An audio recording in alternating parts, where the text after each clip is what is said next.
The gunshot that changed everything happened on a Tuesday night in Seoul. Zara Okonkwo had the perfect shot. 3 weeks of surveillance, every detail memorized. The Korean mafia boss sat alone in his study, unguarded, vulnerable. $2 million would hit her account the moment she pulled the trigger. Her finger tightened on the trigger. Then the door opened. A little girl, 8 years old, pink pajamas, rubbing sleep from her eyes. Zara froze. The child ran toward her father. Zara's training screamed at her to take the shot anyway, but something deeper, something that sounded like her dead brother's voice, made her hesitate. 1 second. That's all it took for everything to fall apart. Kang Do-won saw her reflection in the window. He moved fast, throwing himself sideways as Zara's bullet tore through the leather chair where his head had been a heartbeat before. The little girl screamed and ran toward her father. Zara fired again.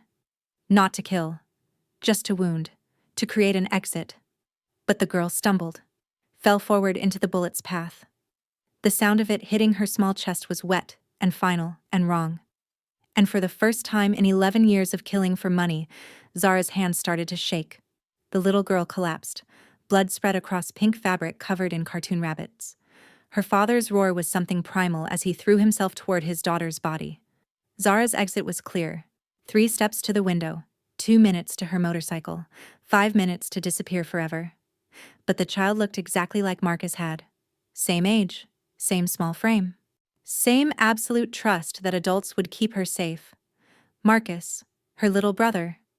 8 years old when he died in a Chicago gang shooting while Zara was deployed in Afghanistan, learning how to kill instead of being home to protect him. She dropped the rifle. "Move," she said, pushing past the security team flooding the room with guns drawn. She knelt beside the little girl, small chest barely moving, lips already pale. The bullet had entered just below the right collarbone. Minutes, not hours. "I can save her," Zara said, looking up at Kang Do-won. His face was carved from rage and terror. "I have medical training, field surgery, but we need to move now." Do-won pressed a gun to her temple. "You shot her. I know, and you can kill me after. But right now, I'm the only chance she has. You call an ambulance. She's dead before it arrives. You let me work. Maybe she lives." He looked at his daughter, looked at Zara. "Save her," he said. Then the gun pressed harder against her skull. "But if she dies, you die. Slowly.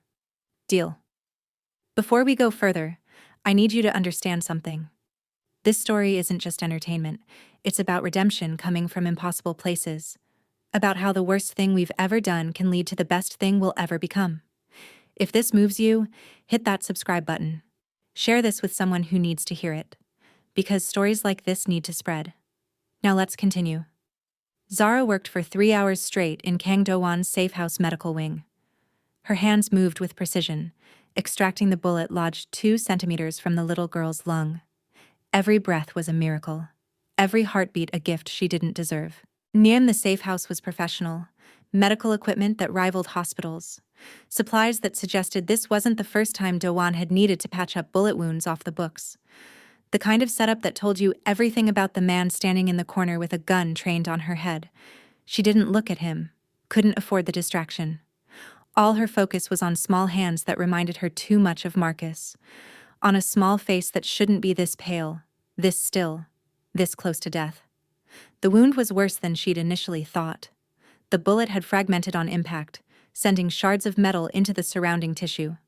She had to extract each piece carefully, meticulously, knowing that one mistake could nick an artery or puncture the lung she was desperately trying to save. Sweat dripped into her eyes. Her lower back screamed from being bent over the table for so long, her hands cramped from the delicate work. But she didn't stop. Couldn't stop. Because this child's face kept morphing into Marcus's. 8 years old. Gap-toothed smile. Basketball dreams. Dead on a Chicago street while his sister was half a world away, becoming exactly the kind of person who created moments like this. "Blood pressure dropping," one of Do-won's men said in accented English. He was monitoring the machines with the competence of someone who'd done this before. Zara's hands moved faster, tied off a bleeder, irrigated the wound cavity. The little girl's body was so small, so fragile. How much blood could an 8-year-old lose before there was nothing left to save? Come on, baby, Zara whispered. Stay with me. Just a little longer. The girl's vitals stabilized around 2 a.m., heartbeat steady, breathing even. The bullet and all its fragments were out. The wound was clean. Infection risk was high, but she'd live through the night. Probably live through the week. Maybe live to see her next birthday. Zara stepped back from the table. Her hands were covered in blood. Small hands had bled a lot for someone so young. She looked at those red stains and felt something inside her crack. She'll need monitoring for 48 hours, Zara said, her voice rough from 3 hours of barely breathing. Antibiotics every 6 hours. Watch for fever, for signs of infection. Change the dressing twice daily, keep her hydrated, but don't let her eat solid food for at least 24 hours. Her body needs to focus on healing, not digestion. She finally looked at Kang Do-wan. He was still holding the gun, but his eyes were on his daughter, on the small chest rising and falling with breath that shouldn't exist. You saved her, he said. Not gratitude, just fact. Cold, clinical. I shot her first. Saving her doesn't make us even. No. He lowered the gun slightly. It doesn't. His men grabbed Zara's arms. She didn't resist. What was the point? She'd known how this would end from the moment she'd dropped the rifle and chosen to save instead of run. They dragged her through corridors lined with expensive art and traditional Korean pottery, past rooms that spoke of wealth and power and a life built on foundations most people never saw. Downstairs that led to a basement that was far too clean and organized to be anything but a place where questions were asked and answers were extracted. The cell they put her in was small, but not cramped. A bed with clean sheets, a toilet in the corner, a small sink, fluorescent lights that hummed softly overhead. No windows. The door was reinforced steel with a lock that looked like it could withstand a battering ram. You'll stay here, Do-wan said from the doorway. My daughter's life bought you time, but don't mistake that for mercy. The moment she's stable, the moment I know she'll survive without you, we're going to have a very different conversation about what happens to people who come into my home and hurt my family. Zara sat on the narrow bed, met his eyes. I understand. Do you? Do you understand that I have men who specialize in making death last for days? That I could have you begging to die within hours? That I've done worse to people who've done less? Yes, I understand all of that. And I'll accept it. After she's safe. After you know she's going to be okay. Then you do whatever you need to do. He stared at her like she was a puzzle he couldn't solve. You're not even going to try to bargain? To escape? What's the point? You'll find me. You found me for this job.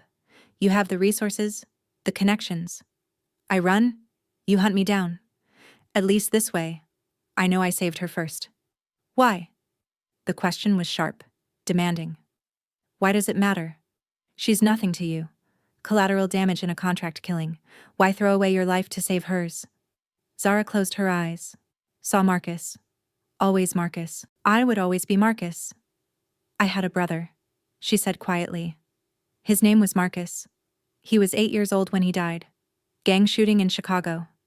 Wrong place, wrong time, wrong city to be a black kid who just wanted to play basketball in the park. I was deployed when it happened. Afghanistan.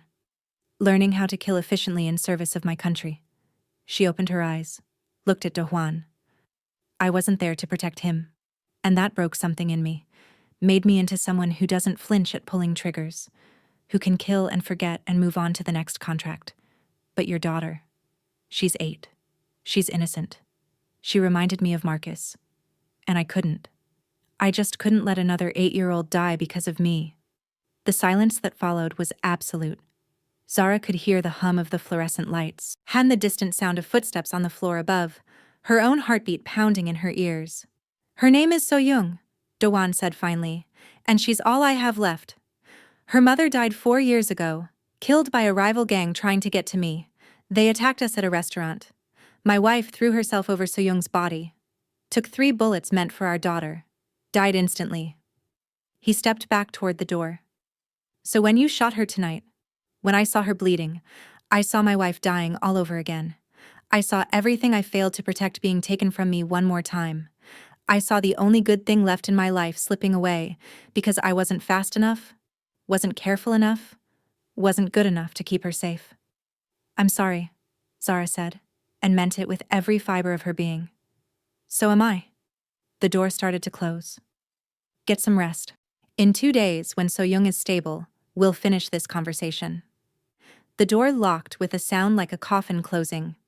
Zara lay on the bed and stared at the ceiling and tried not to think about how dying in a Seoul basement was probably better than she deserved anyway. She'd killed 43 people in her 11-year career as a contract killer. 43 lives ended because someone paid her to pull a trigger. She'd told herself they were bad people, criminals, threats, people who had it coming. But she'd stopped believing that lie around target number 20, started seeing their faces in her dreams around target 30. By 40, she'd been planning her exit. One more job, one big payout, then disappear. Start over. Maybe find a way to be human again. And now here she was. Failed her last contract. Shot an 8-year-old girl. Saved her life and damned her own in the process. Marcus would have laughed at the irony. Her baby brother had always seen through her bullshit, had called her out when she tried to justify her choices, had looked at her with those disappointed eyes and asked why she couldn't just come home and be his sister instead of a soldier who was never there. She'd promised him she'd make it to his 9th birthday, had sworn she'd be home for it, had already bought his present, a signed basketball from his favorite player. But Marcus never made it to 9, and Zara never made it home in time to say goodbye. Sleep didn't come easy. When it finally did, it brought dreams of Marcus and So-young merged into one child, bleeding in an alley while Zara ran toward them but never got any closer. The next morning, everything changed. A guard brought breakfast. Rice, soup, kimchi, better than prison food, worse than freedom. Zara was eating mechanically when she heard footsteps in the hallway, multiple sets, urgent. The door opened.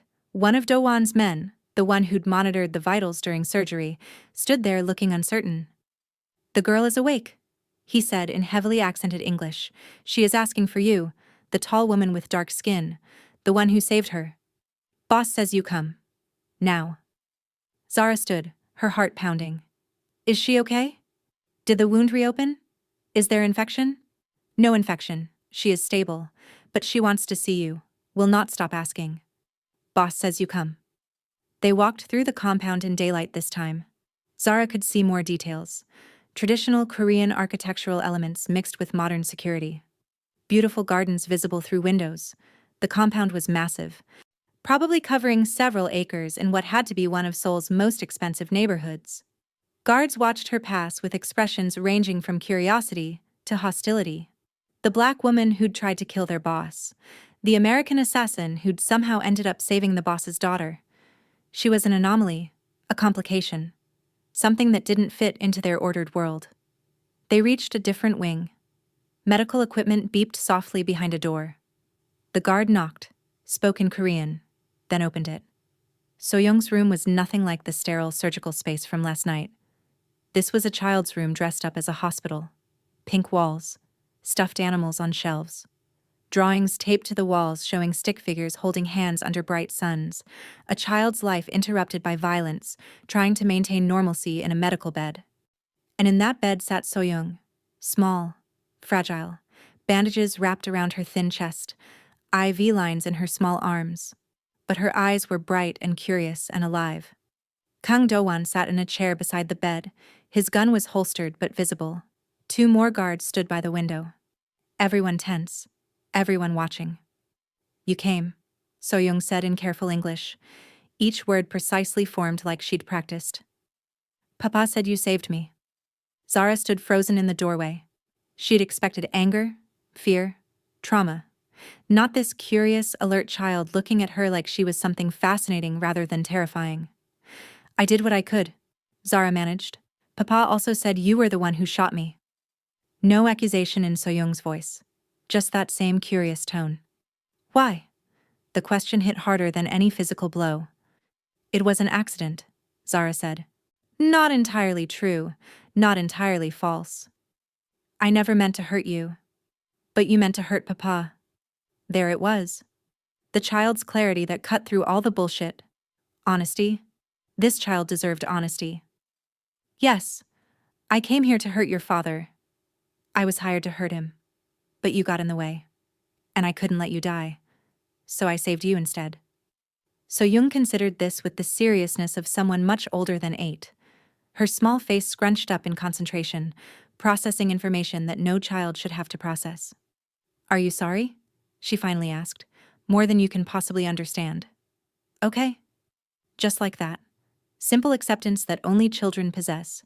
Thank you for saving me, even though you shot me first. Behind Zara, she heard Dewan make a sound. Not quite a laugh. Not quite a sob. Something in between that spoke of a father watching his daughter extend grace that he himself couldn't give. You're welcome, Zara whispered, her throat tight. They stood there for a moment, assassin and victim, adult and child. Two people connected by violence learning to exist in the same space without dying. Will you come visit me again? So-young asked. I don't have many friends. Papa keeps me inside because it's dangerous out there. But you seem nice. Different. I've never met anyone who looks like you before. Your skin is so pretty, like chocolate, and your hair looks soft. The innocent observations hit Zara in a way that violence never could. This child had probably never seen a black person in real life. Korea's population was overwhelmingly homogeneous. Zara stood out everywhere she went, which had made surveillance for the contract both easier and harder. That's up to your father, Zara said carefully, glancing at Dewan. His face was unreadable, but the gun at his hip was a constant reminder of the tenuous nature of this moment. So-young looked at her father with those huge eyes, the same eyes that had watched her mother die, the same eyes that had seen too much for someone so young. The same eyes that were now pleading with a father who'd learned the hard way that saying no to his daughter was impossible. Please, Papa, just for a little while, until I feel better. I get lonely here. And she's interesting. She knows things. I can tell. Kang Do-hwan, crime lord, killer, man who'd built an empire on ruthlessness and fear, looked at his daughter and his face softened in a way that made him almost unrecognizable. Fine, he said quietly, but supervised. Always. Guards in the room. And you, he turned to Zara, make one wrong move, say one wrong thing, and the deal is off. Understood? Understood. Over the next week, something impossible started to happen. Zara visited So-young every day. At first, it was just medical checks, changing bandages with careful hands while the little girl winced but didn't cry. Monitoring the wound for signs of infection, checking that the stitches were holding, ensuring that the healing was progressing. Professional, clinical. Nothing more than a doctor tending to a patient. But So-young talked, and talked, and talked. She asked questions in her careful English. Wanted to know about America. What was it like? Were the buildings really as tall as in movies? Did everyone have cars? Was it true that you could buy anything you wanted at any time of day? She wanted to know what it was like having dark skin. Did it feel different? Did it change color in the sun? Why were some people dark and some people light? The questions were innocent, coming from genuine curiosity rather than anything malicious. She wanted to know about Zara's life before Seoul. Where did she grow up? Did she have family? What did she do for work? This last question Zara deflected carefully, giving vague answers about security work and leaving out the part about professional killing. And Zara found herself answering, telling stories about Chicago, about the South Side where she grew up, about her mother who'd worked 3 jobs to keep them fed, day shift at a factory, evening shift cleaning offices, weekend shift at a grocery store, about how Zara barely saw her but always knew she was loved. She told So-young about Marcus and his gap-toothed smile and his dreams of playing professional basketball, how he'd practice for hours in the park, perfecting his jump shot even though he was only 8 and barely tall enough to reach the basket, how he'd narrate his own games like he was on TV, calling play-by-play action that existed only in his imagination. She told her about joining the military to escape the South Side, how the recruiter had promised education, purpose, a way out of the cycle of poverty and violence, how basic training had been the hardest thing she'd ever done until it became routine, how she'd discovered she was good at it, the discipline, the structure, the controlled violence. She didn't tell So-young everything. Didn't mention the dishonorable discharge for refusing an order that would have resulted in civilian casualties in a Syrian village. Didn't mention the contract killing that followed when her military skills became marketable in a different, darker way. Didn't mention the blood on her hands that would never wash clean, no matter how many times she scrubbed. But she told her enough. Enough to be real. Enough to be human. Enough to connect. And So-young listened with the intensity of a child starving for connection. For someone who wasn't household staff following protocols, or her father's criminal associates watching their words. For someone who saw her as more than just Kang Do-won's daughter, who talked to her like a person instead of something precious and fragile that needed to be locked away from the world for its own protection. On the third day, So-young asked about her mother. What was your Iyama like? The little girl's English was improving rapidly with practice. Was she nice? Zara smiled, remembering. She was strong. Stronger than anyone I've ever met. She worked all the time. But she always made sure Marcus and I knew we were loved. She'd leave us notes in our lunchboxes. Little messages telling us to work hard. Be kind. Remember we were capable of anything. I miss my Iyama, So-young said quietly. Sometimes I forget what her voice sounded like. That makes me sad. Papa has videos, but it's not the same as remembering. Zara's chest tightened. What do you remember about her? She smelled like flowers, and she laughed a lot. Papa was different when she was alive. He smiled more. They would dance in the kitchen when they thought I was asleep. Silly dancing with no music, just them being happy. She sounds wonderful. She was. She was brave too. When the bad men came to the restaurant, she didn't scream. She just covered me with her body and told me she loved me. That was the last thing she ever said. Tears rolled down So-young's cheeks. Not dramatic sobbing, just quiet crying that was somehow worse. Zara reached out, then hesitated. Looked at the guards watching. Looked at the little girl crying. Fuck it. She moved to the bed and gathered So-young into her arms. The little girl buried her face in Zara's shoulder and cried. Deep, wrenching sobs that had been held back too long. The guards moved forward. Zara tensed, waiting for them to pull her away. But they didn't. They just watched, uncertain, as this foreign assassin held their boss's daughter while she grieved. It's okay, Zara murmured, the same words her mother used to say. Let it out, baby. Let it all out. The sadness, the anger, all of it. I've got you. They stayed like that until So-young's tears subsided. Until her breathing evened out. Until she pulled back with red, puffy eyes and a small, embarrassed smile. Sorry, So-young said. I don't usually cry like that. Don't apologize. Grief doesn't follow schedules. It comes when it comes. And it's okay to feel it. Do you cry about Marcus? Sometimes. When I'm alone and I let myself remember. Does it get better? The missing them? Zara chose her words carefully. It gets different. The sharp pain becomes a dull ache. You learn to carry it instead of it carrying you, and you remember the good things instead of just the end. But no, it doesn't really go away. The people we love leave marks on us, even when they're gone. So-young nodded like this made perfect sense. Thank you for being honest. Papa tries to protect me from hard things. But I'm not a baby. I know the world is dangerous. I know bad things happen. I just wish they didn't happen to people I love. Yeah. Me too, sweetheart. Me too. Do-won watched these interactions from doorways. Never speaking unless spoken to. Never interfering, but always watching. His hand was always near his gun. His eyes were always calculating the risk of letting this woman, this assassin, this threat, anywhere near his daughter. But he also saw something else. Something he hadn't seen in 4 years. His daughter laughing. Really laughing. Not the polite sounds she made when staff told jokes, or the quiet chuckles when watching approved television programs. But genuine, full-bellied laughter that made her small body shake and her eyes sparkle. He saw her excited to wake up, asking the staff when Zara would visit next, practicing English phrases she wanted to use, drawing pictures she wanted to show. He saw So-young acting like a child instead of a small adult who'd forgotten how to be young.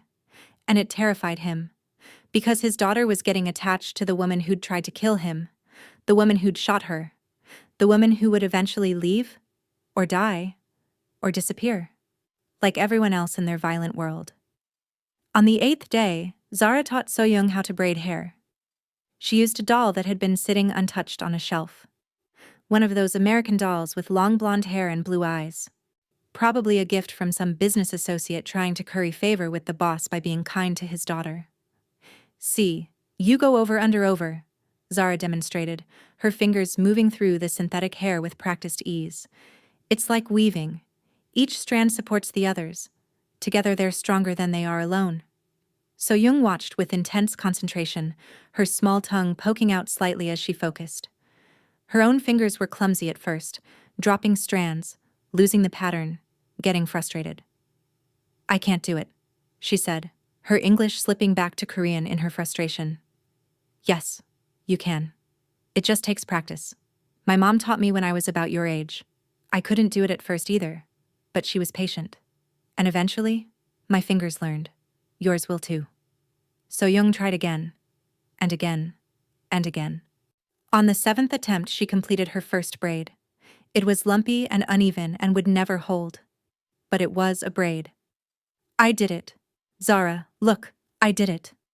Her face lit up with pride, pure, uncomplicated joy at accomplishing something difficult. And Zara felt something in her chest shift. Something she'd thought was dead. Something that felt dangerously like caring.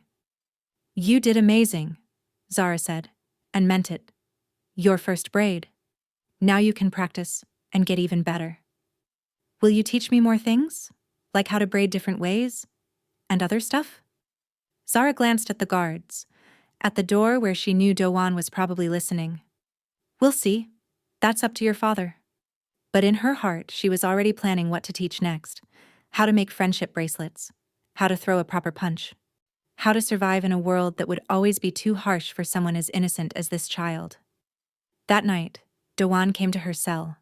Not with guards. Alone. Carrying a tray of food that smelled better than anything she'd been given so far. Real bulgogi. Fresh rice. Kimchi that made her mouth water. Soup that was still steaming. You didn't have to do this, Zara said, accepting the tray. My daughter likes you, he said, pulling up the single chair and sitting across from where she perched on the bed. That earns you better treatment. For now. They sat in silence while Zara ate. He watched her with those calculating eyes that missed nothing. She's never been like this with anyone except her mother, Do-won said quietly. After my wife died, So-young closed herself off. Stopped talking to people except when necessary. Stopped playing. Stopped laughing. Just existed in this shell where nothing could hurt her because she didn't let anything matter anymore. He paused, his jaw working like the words were difficult. The therapist said it was a trauma response, that she needed time, that forcing her would make it worse. So I gave her time. 4 years of time, and nothing changed. Until you. I'm sorry. I know this is complicated. Complicated. He laughed without humor. That's one word for it. The woman who shot my daughter is the same woman making her want to live again. The assassin I should have killed is the only person who's been able to reach her since her mother died. The threat to everything I've built is making my daughter smile for the first time in years. I know it doesn't make sense. No, but grief, trauma, connection, none of it follows logic. Maybe she connects with you because you understand what it's like to lose someone, to be broken by it, to carry that weight around and pretend you're fine when you're anything but. Zara set down her chopsticks, met his eyes directly. Is that what you are? Broken? Aren't we all? His voice was soft. You lost your brother. I lost my wife. So-young lost her mother.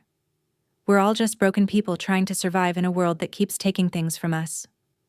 And what happens when I leave? When I'm gone and So-young has to deal with losing someone else she cares about? I don't know. But I think the alternative is worse. Keeping her in that shell where nothing hurts because nothing matters. At least with you, she's feeling again. Living again. Even if it ends badly. Isn't that better than the living death she was in before? The question hung in the air. The Thai syndicate that hired you, Do-won said, changing subjects. They're going to send someone else, someone who won't hesitate like you did. Someone who won't care if my daughter gets in the way. Zara nodded slowly. Yeah. They will. They don't tolerate failure. The contract is still active. They'll send someone better, more ruthless. You know how they operate, their tactics, their methods. You could help me identify them, stop them before they get close. I could. But why would I? I failed the contract. The syndicate wants me dead as much as they want you dead. Maybe more. Helping you doesn't change that. Doan leaned forward, his elbows on his knees. I'm offering you a choice. Work with me. Help me protect my daughter from the next assassin, and in exchange, I let you live. More than that, I protect you, give you resources, make you disappear so thoroughly that the Thai syndicate will never find you. And if I refuse? Then in 2 days, when Soyoung is fully stable and doesn't need your medical expertise anymore, I keep my original promise. My men take you somewhere remote, and you discover exactly how creative we can be with suffering before we finally grant the mercy of death. The choice was no choice at all. But Zara appreciated that he was pretending to give her one. I have conditions, she said.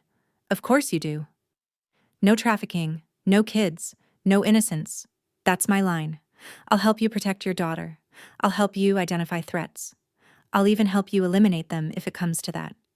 But I won't be part of anything that hurts people who don't deserve it. Children, civilians, anyone who's not playing in this violent world by choice. Doan's eyes narrowed. You think I traffic? I think you run a criminal organization in one of Asia's major cities. Trafficking is profitable. Moving people like cargo. It's a reasonable assumption. It's also wrong. His voice went cold, dangerous. The Thai syndicate wanted me to partner in their trafficking operations. Routes through Korea into Japan and beyond. Children mostly. Girls as young as 6. I refused. Told them that some lines even criminals shouldn't cross. That children aren't commodities. That innocence, what little exists in this world, should be protected, not sold. He stood, paced the small cell. They sent you because I told them no. Because I have enough power and connections that they couldn't just eliminate me directly without triggering a war. So they hired an outside contractor, someone with no connections to the local organizations, someone who could make it look like a rival gang killing. Zara studied his face, looking for the lie. But she'd learned to read people over 11 years of surviving in worlds where trust could get you killed, where one wrong judgment about someone's truthfulness could end with a bullet in the back. And she believed him. Okay, she said, then we have a deal. I help you identify and stop the next assassin. You keep Soyoung safe. You protect me from the syndicate. And we both survive to regret our choices another day. He extended his hand. Welcome to the organization, Zara Okonkwo. She shook it. His grip was firm, final, in the kind of handshake that sealed fates. And just like that, the assassin became the protector. If you're still watching, if you've made it this far in this story, then you understand what's happening here. You understand that sometimes the people we become aren't who we meant to be. That sometimes redemption finds us in the strangest places. In the arms of a child we almost killed. In the home of a man we tried to murder. In moments of grace, we didn't earn, but receive anyway. And if this story is moving you, if you feel what I'm trying to convey, I need you to do something for me. Share this video. Let it reach people who need to hear it. Hit that like button. Subscribe to this community. Because stories like this matter. They remind us that change is possible, that forgiveness exists, that love can grow in the most impossible soil. Now let's continue this journey together. 3 weeks later, Zara spotted him, the replacement, the new assassin sent by the Thai syndicate to finish what she'd failed to complete. He was good, professional, covered his tracks well, used a different approach than Zara had, posing as a new driver in Dowan's motor pool, rather than going for the direct approach. Smart, patient, exactly the kind of operator the syndicate would send when they wanted to send a message about the cost of failure. But Zara knew the tells, the way he moved, too smooth, too aware of his surroundings, the micro-expressions when Dowan walked by, the brief flicker of assessment, of calculation. The pattern of his surveillance, watching security rotations with an intensity that went beyond normal employee diligence. She'd done the exact same thing 3 weeks ago. Studied, planned, waited for the perfect moment. She told Do Wan, They set a trap. The assassin made his move on a Tuesday, creating a twisted symmetry with Zara's own failed attempt. He planted a bomb in Do-hwan's car. Remote detonation. C4, probably, based on the amount. Sophisticated. Clean. Would have killed him instantly along with anyone within 20 feet. Would have destroyed evidence. Would have looked like a car bomb from any number of rivals. But they were waiting. Zara and Do-hwan and 3 of his best men, hidden in the parking garage's shadows. Watching through security feeds as the assassin approached Do-hwan's vehicle with tools in hand. They let him plant the device. Let him wire the detonator. Let him think he was succeeding. Then, as his hand moved toward his phone to arm the trigger, they struck. The fight was brutal. Quick, efficient. The assassin was skilled. Former military, Zara guessed. Maybe French Foreign Legion based on his fighting style. Special forces trained, but he was alone, and they were ready, and numbers mattered. Zara moved first, putting 2 rounds in his left leg to immobilize him. Not a kill shot. They needed information. He went down, but came up firing. One of Do-hwan's men took a bullet to the shoulder. Kept fighting anyway, the kind of loyalty that couldn't be bought. Only earned. The assassin threw a flashbang. The parking garage exploded with light and sound. In the chaos, he tried to run despite the leg wound. Do-hwan was faster. Caught him at the exit. Hand-to-hand combat, raw and vicious. Both men skilled but fighting with different motivations. The assassin fighting for escape. Do-hwan fighting for his daughter's life. Zara recovered from the flashbang, moved to flank, caught the assassin in a crossfire. 2 shots, center mass, professional, no hesitation. He went down. This time, he stayed down. When the body stopped twitching, when the immediate threat was neutralized and the bomb was carefully disarmed, Zara and Do-hwan stood in the parking garage surrounded by the aftermath of violence. Both breathing hard. Both alive. Both changed by the experience of fighting together instead of fighting each other. Blood pooled on the expensive garage floor. One of Do-hwan's men was being tended to by the others, the shoulder wound serious but not fatal.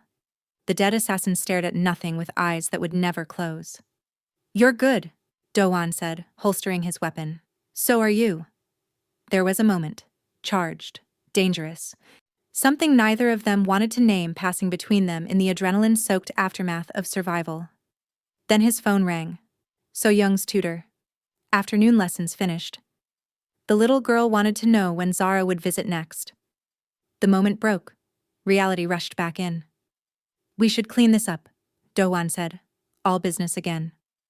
My men will handle the body. Dispose of it properly. You should go see So-young. She's been asking about you all day." Zara nodded. Started to walk away. Then stopped. "Do-hwan. Thank you. For trusting me. For giving me this chance. Don't thank me yet. The syndicate will send others. This isn't over. One dead assassin doesn't end a contract. It just raises the stakes. I know. But still, I thank you." She left him there with the dead assassin and the bomb that didn't detonate, and the weight of decisions that would shape both their futures. When she reached So-young's room, no longer the medical wing but a proper bedroom now that the girl was healing well. The little girl was practicing English with flashcards. Her wound had healed cleanly. No infection. No complications. A miracle that she'd survived at all.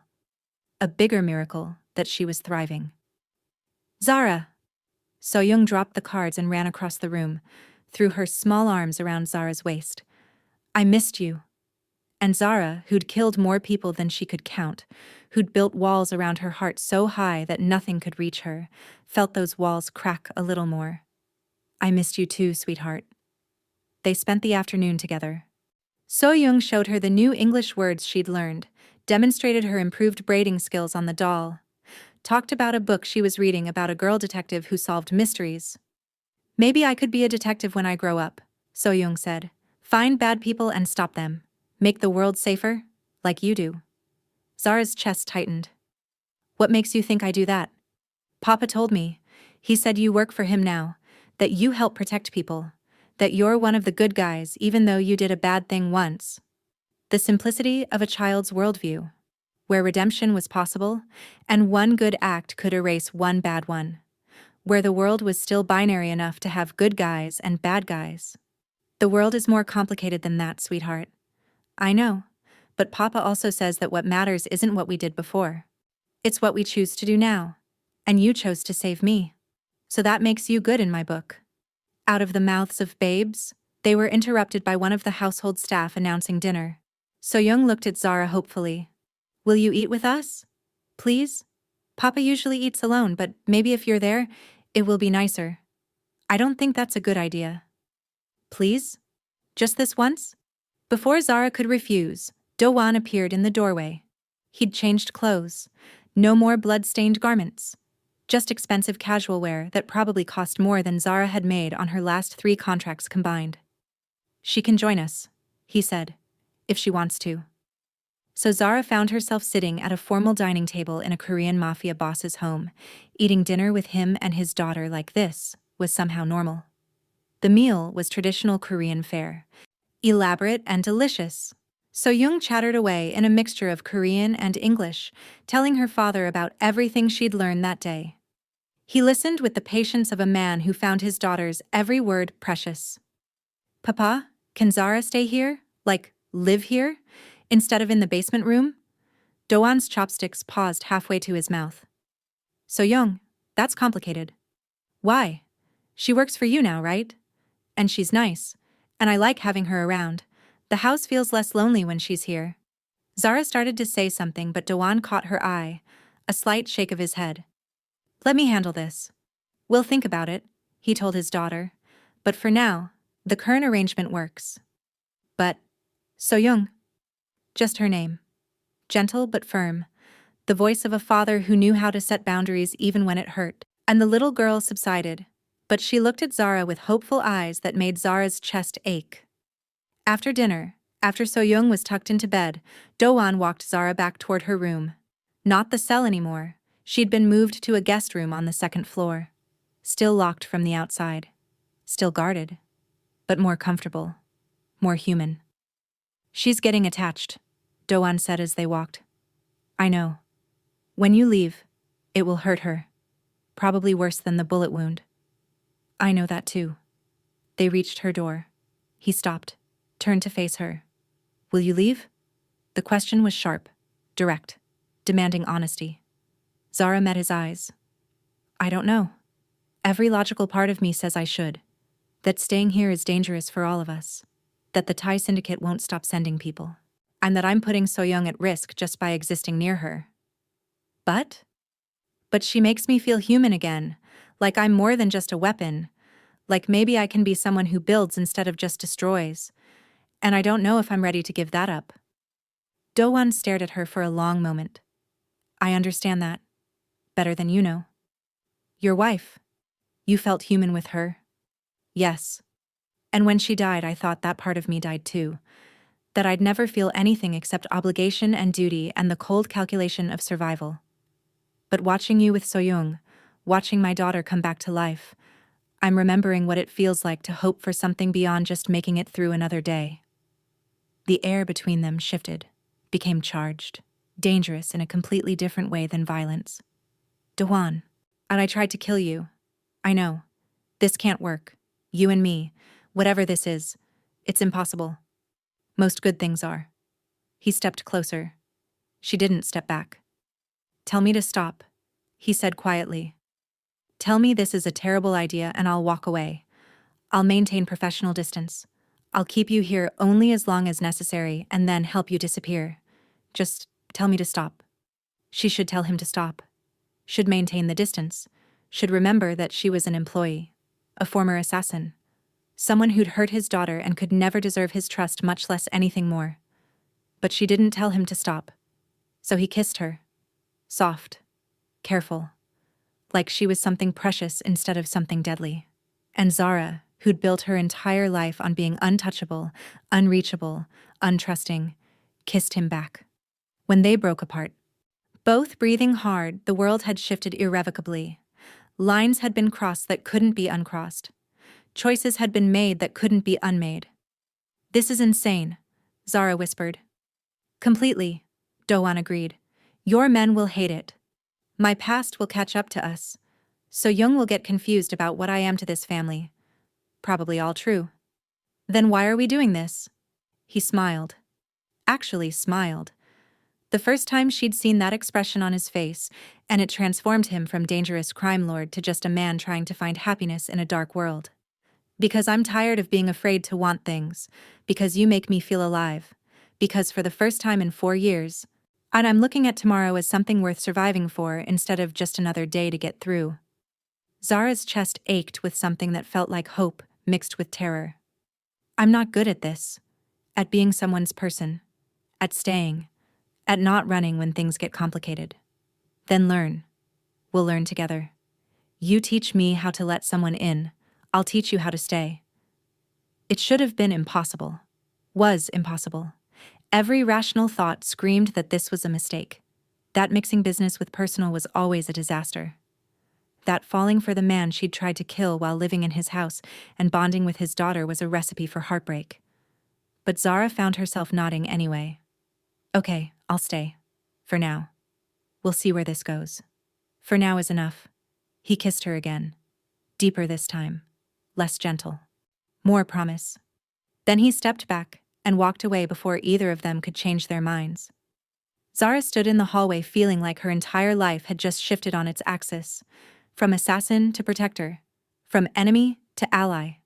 From isolated killer to someone who might actually deserve a second chance.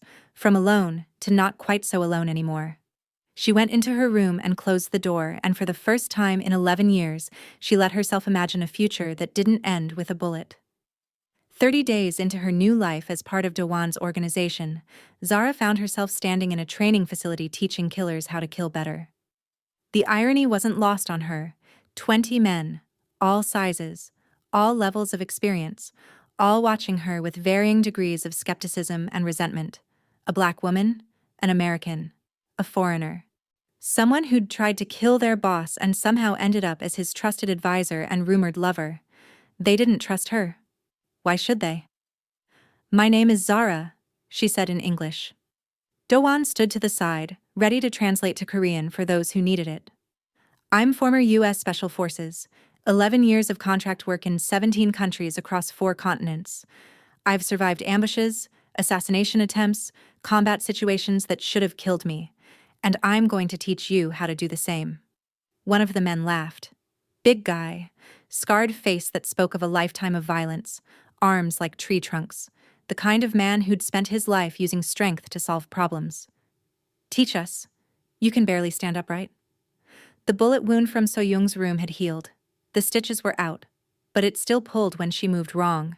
Still ached on cold days. And these men saw weakness the way sharks smell blood in water. Then it should be easy for you to take me down, Zara said calmly. Come on. Show everyone what you've got. The big man looked at his brothers for confirmation. Saw them nodding, encouraging. Stepped onto the mat with the confidence of someone who'd never lost a physical confrontation. 3 seconds later, he was on his back, with Zara's knee on his throat and his own training knife pressed against his carotid artery. Any questions? She asked the room. Silence. Then respect. The only currency that mattered in this world. She let him up. He rubbed his throat, looking at her with new eyes. Not anger, not embarrassment, just the acknowledgement that he'd learned something. Again, he said. Show me how you did that. And Zara smiled.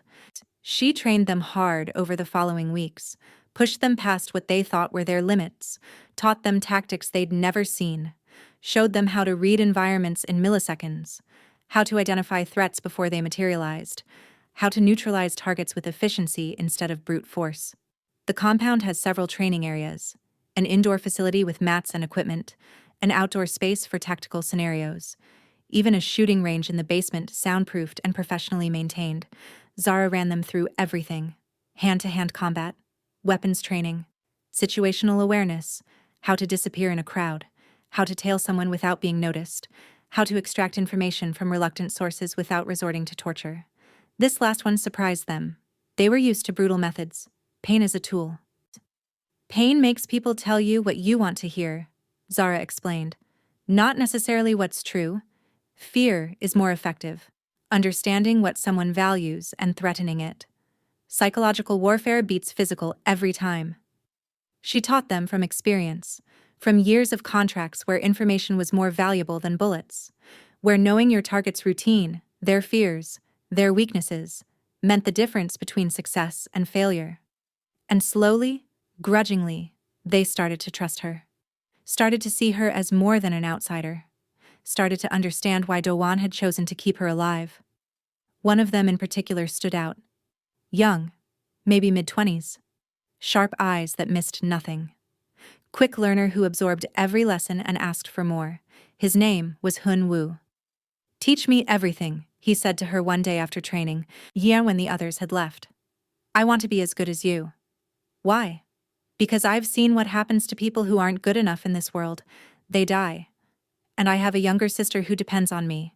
She's in university, studying medicine. She doesn't know what I do for money. Thinks I work in security, which isn't technically wrong. I need to be good enough to stay alive long enough to see her graduate, to see her become a doctor, to give her the life she deserves." Zara saw herself in him. Younger, hungrier, still believing that being good enough at violence could protect the people you loved from a violent world. "Okay," she said. "I'll teach you. But understand something. Being the best just means you survive longer. It doesn't mean you win. It doesn't mean you save everyone.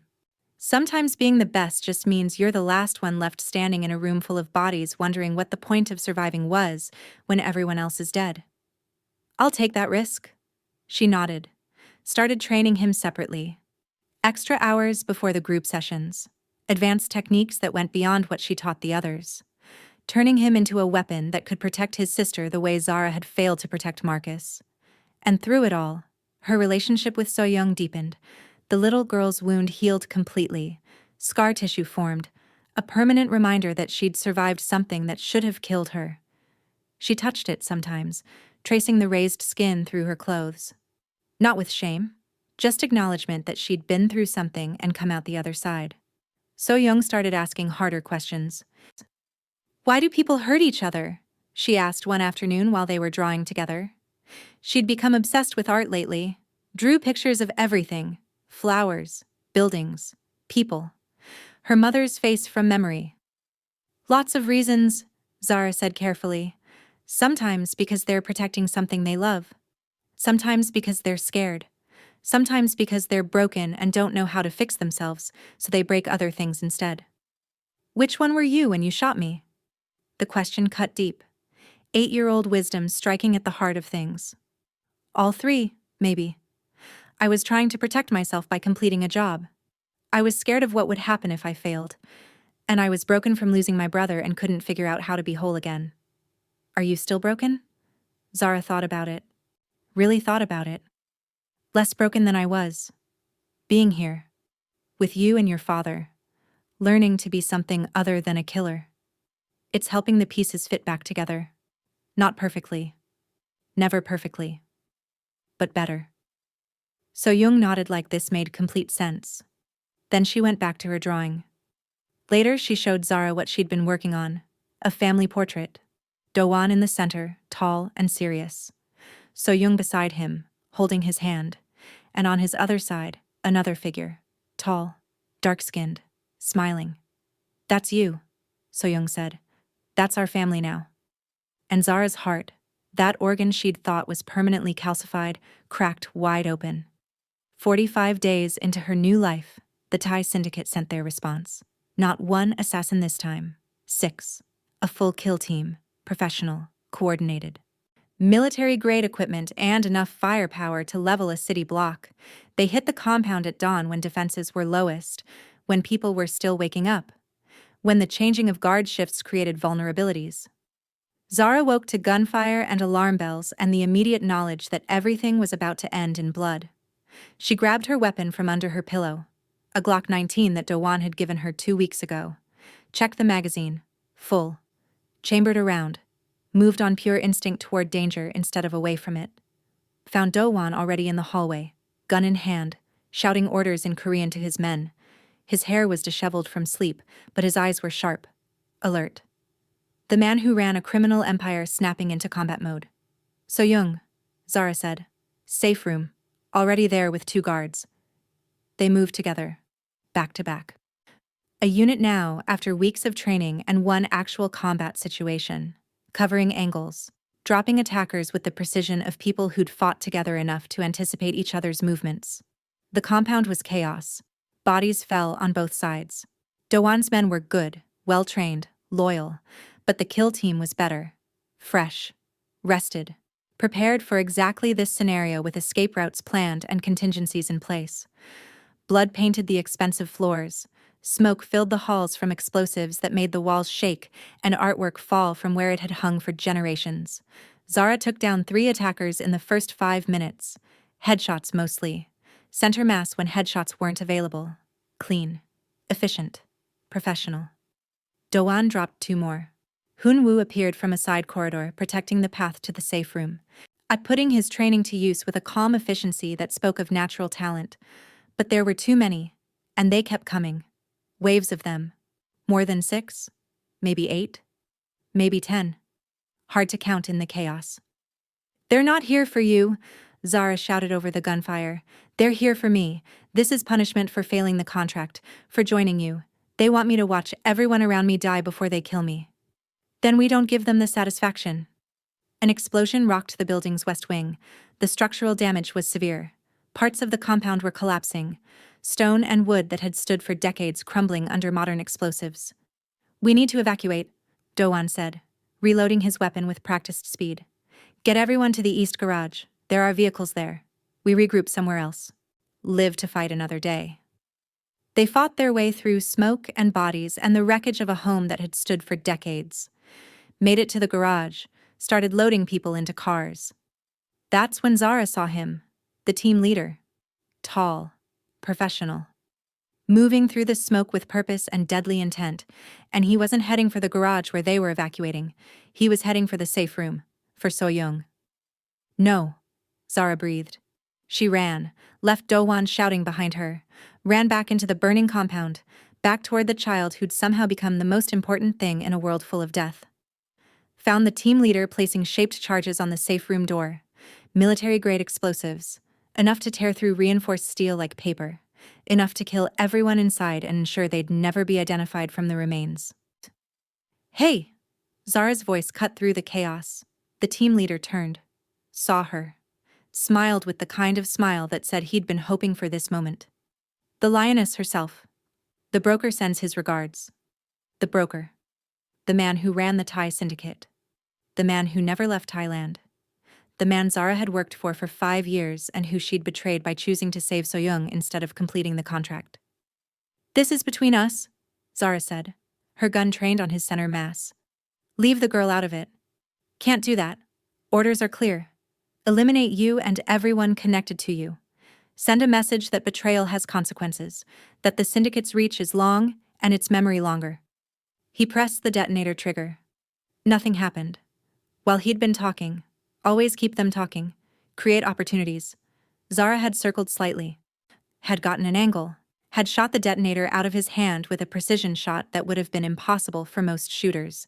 He realized what she'd done a second before she shot him. 3 rounds, center mass, professional grouping. The kind of shooting that came from years of practice and natural talent. He went down hard, stayed down, dead before he hit the floor. But his radio crackled. More teams were coming. The compound wouldn't hold. They needed to move. Zara opened the safe room door. So-young was there with 2 household staff and the 2 guards, all terrified, all alive. "We're leaving," Zara said. "Right now. Stay close to me. Don't look at anything. Just move." She led them out. Through the smoke, through the gunfire, through the wreckage of what had been a home. So-young's small hand gripped hers with surprising strength. The child didn't scream, didn't cry. Just held on and moved like she'd been trained for moments like this. They met Doan at the garage. He saw Zara with So-young and his whole body relaxed fractionally even as his gun never stopped tracking targets. "Everyone in the cars, now, move." They escaped. Barely. The compound exploded behind them as they drove away. Years of history, of memories, of safety, gone in fire and smoke, and the kind of violence that left scars no amount of time could heal. They drove for hours, switching vehicles at prearranged locations, taking back roads that weren't on any maps. finally arriving at another safe house in the mountains outside Seoul. Remote, fortified, off every grid and radar. By the time they finally stopped moving, Zara's adrenaline had crashed. She sat in a bathroom and threw up everything in her stomach from the stress and fear and the reality of how close they'd all come to dying. When she finally stopped shaking enough to stand, she found Do-won on a balcony overlooking the mountains, just standing there, staring at nothing with the expression of a man processing impossible choices. "I'm sorry," Zara said. "This is my fault. All of it. They came because of me. They destroyed your home because of me. They killed your people because of me.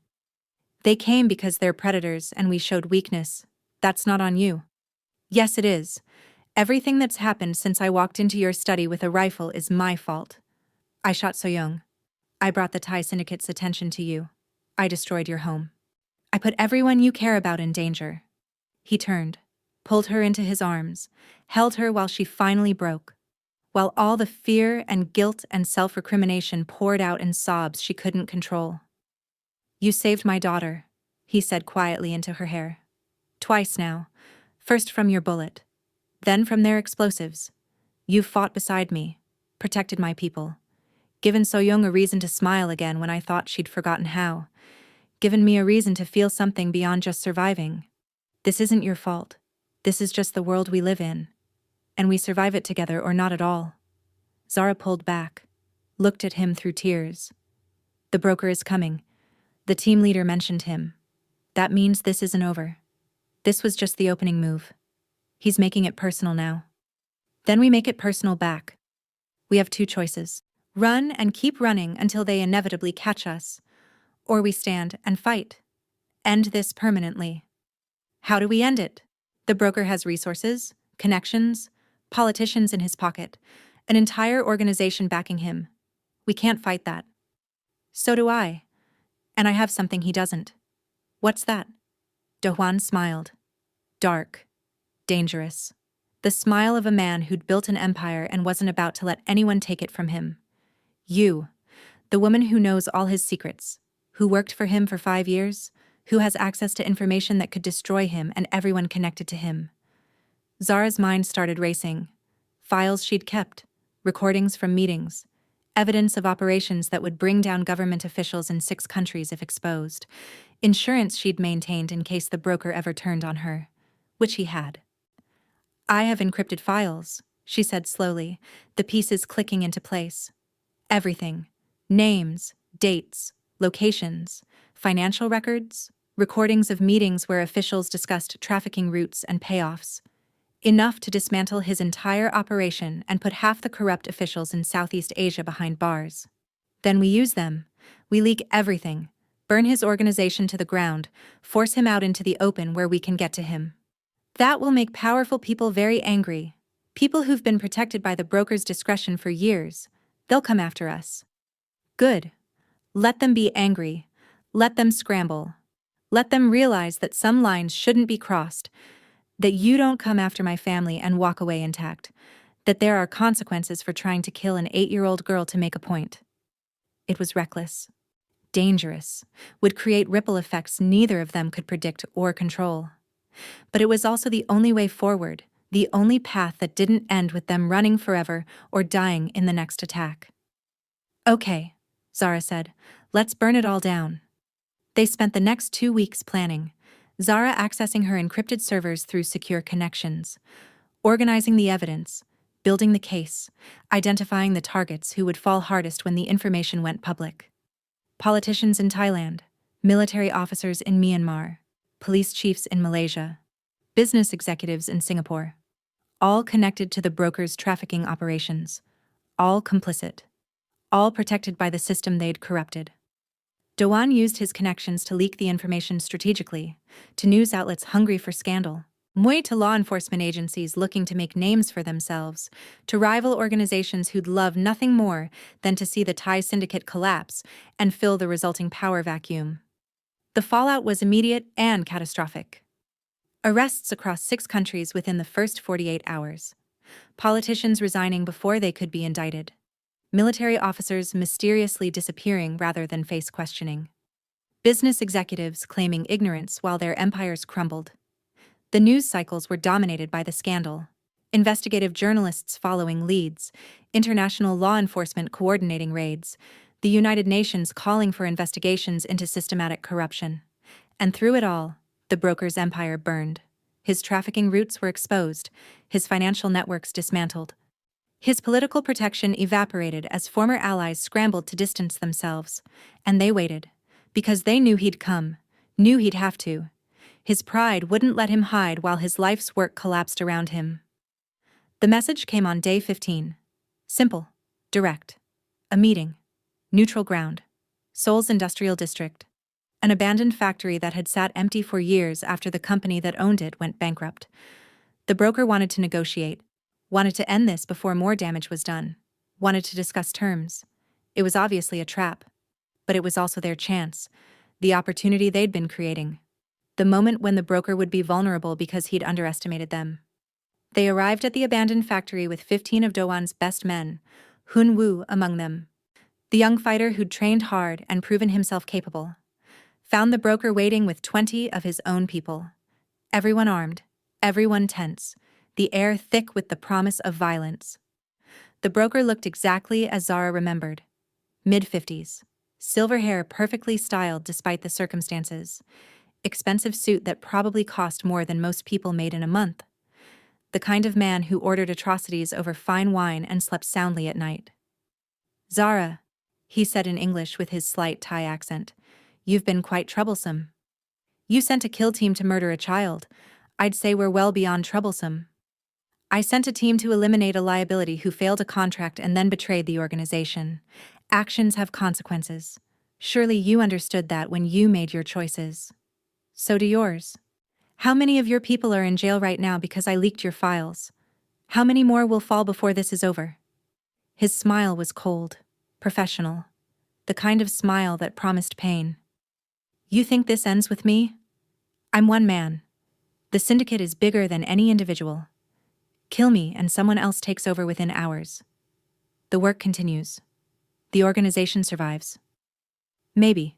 But you'll still be dead. And I'll bet my life that your replacement won't be eager to continue a vendetta that's already cost them this much. The broker gestured casually. His men raised their weapons in perfect synchronization. Do-won's men did the same. 20 guns on each side, 40 fingers on 40 triggers. Standoff. Mexican standoff in a Seoul factory with enough firepower to start a small war. I'm curious, the broker said, his tone almost conversational. What made you do it? Why save the child? Why betray everything you'd built with us? You were one of our best, reliable, efficient, professional. Then you throw it all away for what? A little girl who means nothing to you? Zara thought about Marcus, about So-young, about every choice that had led her to this moment in this abandoned factory with a gun in her hand and a chance at redemption she didn't deserve. Because I was tired of being the person who pulls the trigger. I wanted to be the person who stops the bullet instead. Even if it's just once. Even if it costs me everything I have. How noble. The broker's voice dripped with contempt. And where has it gotten you? Surrounded. Outgunned. About to die in a factory in a country that isn't even yours. Was it worth it? Zara smiled. Ask me after I'm dead. The broker reached for his weapon. Zara was faster. Years of training. Natural talent. The edge that came from having nothing left to lose. One shot. Center mass. Just like she'd been trained. Just like she'd done 100 times before. But this time felt different. This time felt final. This time felt like justice instead of just murder. The broker went down. His men opened fire. The factory exploded into chaos and violence and the sharp smell of gunpowder. Zara and Do-won fought side by side, back to back, covering each other, moving like they'd been doing this for years instead of weeks. Hun-woo fought with the skill she'd taught him, protecting their flank. The others formed a defensive perimeter. When the gunfire finally stopped, when the smoke cleared, and when the ringing in everyone's ears faded enough to hear, they were still standing, bleeding, battered, ears ringing. But alive. The broker was dead. His organization fractured, the immediate threat over. But both of them knew this was just the beginning of a different kind of life. One where they'd made powerful enemies. One where tomorrow was never guaranteed. One where they'd have to be smarter and faster and more ruthless than everyone trying to kill them. But they'd be together. And sometimes that was enough. 3 months later, Zara stood in Do-won's garden watching So-young play. The new compound was different from the old one. Smaller. More modern. Built with security in mind, rather than tradition. But it had a garden, because So-young had insisted. Had said she needed a place where flowers grew and life continued, despite all the death that surrounded them. The little girl had healed completely. Scar tissue formed a permanent reminder that she'd survived something impossible.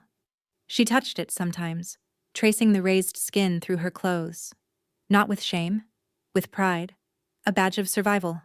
She was laughing now. Really laughing. Playing with a girl from the neighborhood who'd become her friend once Do-won had loosened security enough to allow it. 2 8-year-olds being children in a world that had tried very hard to make them grow up too fast. Do-won joined Zara, slipped his hand into hers. A simple gesture that still felt miraculous after everything they'd been through. "The police are still asking questions about the factory," he said, "but my lawyers are handling it. Turns out a shootout between criminal organizations doesn't get investigated too closely when the victims are all documented criminals, and half of them had international warrants. Will we be fine? Yes, because I'm done with this life. The violence, the endless fighting, the constant looking over shoulders.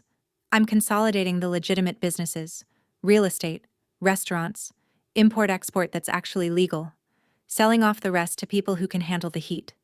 Because of me? Because of So-young. Because I want her to grow up in a world where she doesn't have to be afraid every time her father leaves the house, where she can just be a child without guards and safe rooms and the constant threat of violence. And because of you. Because you showed me that change is possible, that we don't have to be what we were.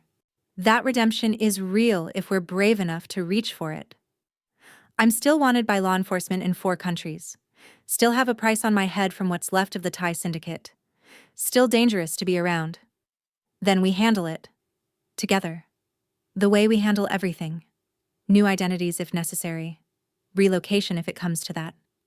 But together. Always together." So-young saw them watching and ran over. Grabbed both their hands with her small ones. "Papa, Zara, come see what we made." She dragged them toward a corner of the garden. A flower arrangement. Clumsy, childish, beautiful in its innocence. "It's for Yama," So-young said in careful English, "and for Marcus. So they know we remember them, that we love them, that we're happy now even though we miss them." Zara's chest tightened. "It's perfect. Sweetheart. Do you think they can see us, from wherever they are? Do you think they know we're okay?" "Yes. I think they can. And I think they're proud of us for choosing to live instead of just surviving." "Good." So-young smiled that gap-toothed smile that reminded Zara so much of Marcus. "Then I hope they know we love them, and that we're going to be more than okay. We're going to be happy." Do-won pulled both of them close. His family. Unconventional. Complicated. Built on violence and chance, and the miracle of grace in unexpected places. But family nonetheless. "We're going to be more than okay," he said. "We're going to be happy. Because we've already survived the worst. Everything from here is just living." Standing there in the garden, surrounded by flowers and sunshine and the sound of children's laughter, Zara almost believed him. Almost believed redemption was possible. Almost believed people like her deserved second chances. Almost believed that love could grow in the most impossible soil. Almost. But that almost was enough. Because sometimes almost is where we start. And if we're lucky, if we fight hard enough, if we choose love over fear and grace over guilt, almost becomes always. If this story moved you, share it. Let it reach people who need to hear it. Subscribe to this community because we're building something here, something that matters, something that reminds us that change is possible, that love can grow anywhere, that redemption is real if we're brave enough to reach for it. Zara chose to save instead of kill. Do-won chose to trust instead of execute. So-young chose to forgive instead of hate. Together they built something beautiful from the wreckage of violence and loss. Your turn. What will you choose? Who will you save? What will you build? The story ends here, but yours is just beginning.